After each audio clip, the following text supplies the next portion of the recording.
আমাদের মুক্তিযুদ্ধ চ্যাপ্টারের আরও কিছু সংক্ষিপ্ত প্রশ্ন নিয়ে আজকে আলোচনা করব এবং আমার মনে হয় এগুলো পড়লেই সব কিছু মোটামুটিভাবে জানা হয়ে যাবে আর টেনশন থাকবে না কমন পাওয়া নিয়ে। তাহলে আমরা একটু দেখি কি কি আজকে আলোচনা করা যায়। মুক্তিযুদ্ধে নারীরা কিভাবে সাহায্য করত। মুক্তিযুদ্ধে নারীরা নানাভাবে সাহায্য করত। কখনো কখনো যুদ্ধে সরাসরি অংশ নিয়েছেন এবং বেশিরভাগ সময় আশ্রয়, খাবার, সেবা ও নানা রকম তথ্য দিয়ে মুক্তিযোদ্ধাদের সাহায্য করতেন। অ্যাকশন গ্রুপের কাজ কি ছিল? অ্যাকশন গ্রুপ সম্মুখ যুদ্ধে অংশগ্রহণ করত। ইন্টেলিজেন্স গ্রুপের কাজ কি ছিল? নানা রকম তথ্য সংগ্রহ করা ছিল ইন্টেলিজেন্স গ্রুপের কাজ। মুক্তিযুদ্ধের সময় সবার প্রিয় গান কোনটি ছিল? জয় বাংলা বাংলার জয়, এই গানটি ছিল মুক্তিযুদ্ধের সময় সবার প্রিয় গান। মুক্তিযোদ্ধাদের প্রিয় স্লোগান কী ছিল? জয় বাংলা, এই স্লোগানটা ছিল মুক্তিযোদ্ধাদের প্রিয় স্লোগান। 25শে মার্চ রাতে কোথায় কোথায় আক্রমণ চালায় ইয়াহিয়া সরকার? ঢাকা বিশ্ববিদ্যালয়ের আবাসিক হল, শিক্ষকদের বাসভবন, Rajarbagh police lines, EPR headquarter Pilkhana, পুরান ঢাকার কিছু এলাকায় আক্রমণ চালায় তারা। মুক্তিযুদ্ধের সময় এদেশের পুলিশ বাহিনীর কাছে কী ধরনের অস্ত্র ছিল? সে সময় পুলিশ বাহিনী 303 রাইফেল ব্যবহার করতেন। মুক্তিযুদ্ধে কত মানুষ প্রাণ হারান? 30 লক্ষ মানুষ মুক্তিযুদ্ধে প্রাণ হারান। মুক্তিযুদ্ধের সময় কত সংখ্যক মানুষ ভারতে আশ্রয় নেন? প্রায় 1 কোটি মানুষ কিন্তু মুক্তিযুদ্ধের সময় ভারতে আশ্রয় নেন। মুক্তিযুদ্ধের সময় কোন বিখ্যাত ব্রিজটি মুক্তিযোদ্ধারা ধ্বংস করে দেন? Hardinge bridge. আসলে ব্রিজ ধ্বংস করার অন্যতম কারণ ছিল এই যোগাযোগ ব্যবস্থাটাকে একটু হলেও ব্যাহত করা, যেন পাকিস্তানিরা তাদের ইচ্ছা মতো সব জায়গায় গিয়ে হামলা চালাতে না পারে। কারা মুক্তিযুদ্ধের বিরুদ্ধে কাজ করে? রাজাকার, আলবদর, আল শামস, শান্তি কমিটি, এইসব বাহিনীগুলো মুক্তিযুদ্ধের সময় এদেশের বিরুদ্ধে কাজ করে এবং তারা পাকিস্তানিদের পক্ষ হয়ে নানাভাবে এদেশের মানুষের ক্ষতি করে। কেন বুদ্ধিজীবীদের হত্যা করে তারা? এই জাতিকে মেধাশূন্য করে দেওয়ার জন্য বুদ্ধিজীবীদের হত্যা করে পাকিস্তানিরা। 25শে মার্চ রাতের হামলার সাংকেতিক নাম কি ছিল?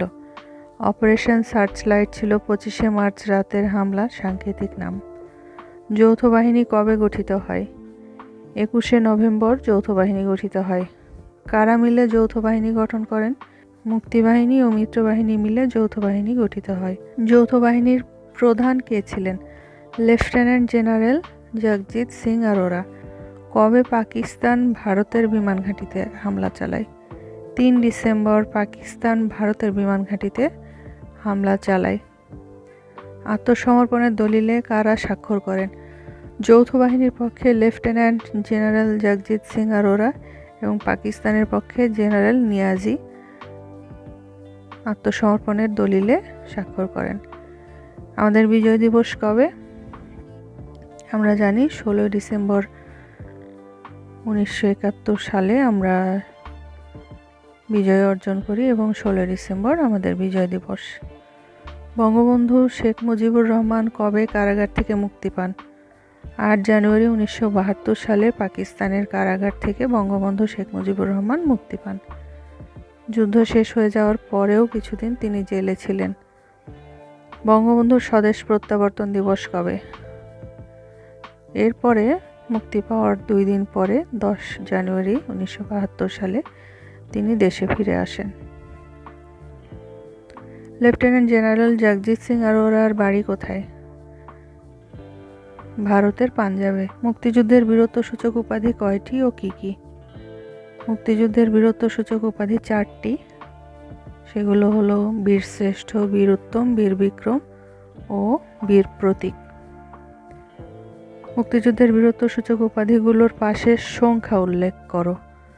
আমরা জানি বীর শ্রেষ্ঠ 7 জন, বীর উত্তম 68 জন, বীর বিক্রম 175 জন এবং বীর প্রতীক 426 জন। এটা তোমাদের বইতে নেই, এটা আমি গুগলে সার্চ করে উইকিপিডিয়া থেকে পেয়েছি। 2021 সালের স্বাধীনতার কত বছর পূর্তি হলো? গত বছর 2021 সাল ছিল এবং এই 21 সালে স্বাধীনতার 50 বছর পূর্তি আমরা পালন করি, তার মানে সুবর্ণ জয়ন্তী পালন করি। মুক্তিযুদ্ধ জাদুঘর কোথায়? ঢাকার আগারগাঁওয়ে মুক্তিযুদ্ধ জাদুঘর অবস্থিত। কত তারিখে এদেশে বুদ্ধিজীবীদের হত্যা করা হয়? 10 থেকে 14 ডিসেম্বর 1971 সাল। শহীদ বুদ্ধিজীবী দিবস কবে পালিত হয়? 14 ডিসেম্বর। আমরা প্রতি বছর শহীদ বুদ্ধিজীবী দিবস পালন করি শহীদদের স্মরণে। অপারেশন জ্যাকপট কি? নৌ কমান্ডোদের একটি অভিযান যার মাধ্যমে পাকিস্তানিদের 50টি জাহাজ ধ্বংস করেন এদেশের নৌবাহিনীর কমান্ডোরা। এই হলো মোটামুটি সংক্ষিপ্ত প্রশ্ন।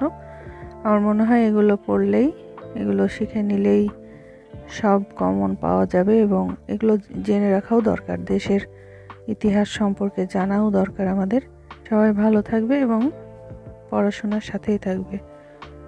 Bye bye.